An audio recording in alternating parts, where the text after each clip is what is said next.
Құдай берсе жақынlarda Бишкек шаарында Даркайымдын азырынча ачылык кеңсесинин ичинде сөзсүз түрдө ачылып турган китепканага фонд болсун деп туруп өтө мыкты китептерди алдынан эле бере беречи деп алып келгенбиз.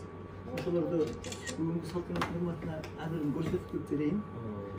Чыңгыз Айтматовдун избранный правителем деп эң гениалдуу чыгармаларын орусча тукмамы биринчи. Жан дүйнөнүн илтары деген бул орус тилинен которулган психология боюнча жана башка боюнча жана дүйнөдөгү эң атактуу адамдар эмне үчүн баардык аялдардын кабылыгынын астында калган ошого жооп берген өтө мыкты китеп. Лев Толстой Наполеон баштап. Ошо киши Кытай мамлекетине көп жолу кыдырып жүрүп, анан Манас эпосунда айтылган фактыларды факты менен, далил менен, илимий эмелер менен далилдеп чыккан китептер. Ошолор жөнүндө дагы Манас эпосунда бар экен.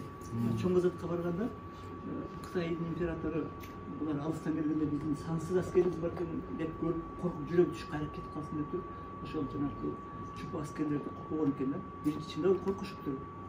Анан кийин кой деп акаята барып жакыныраак көрөлүчү деп жакын барса аскер болбой калат. Ошонун көп бөлүгүн ошондо өрттөшүп, талкалап, анан кыйла бөлүгүн көмүп ташташкан экен.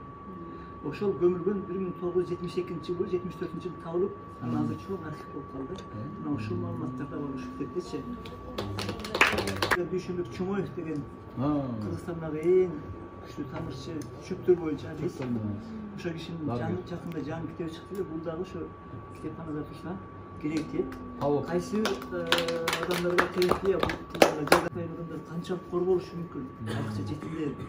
Мына ошолордун баардыгын өтө мыкты берген. Кайсы бир мезгилде канча миң жыл мурун тегеме аркылуу, АЭС аркылуу өткөндүгү далилденди. Анан ошолордун жомоктору жөнүндөгү китепти дагы чыгарганбыз. Бул дагы керек тиет. Ошону азырынча буга чейин жасалган ийгиликтерди видеодогу маалыматтарды көрсөтүү аркылуу ишенимдер берилип атат. Даркайымды таанытып атабыз жана Даркайым дагы биздин замандаштарды таанып атат. Анан ушуну бир аябай мыкты ийгиликтүү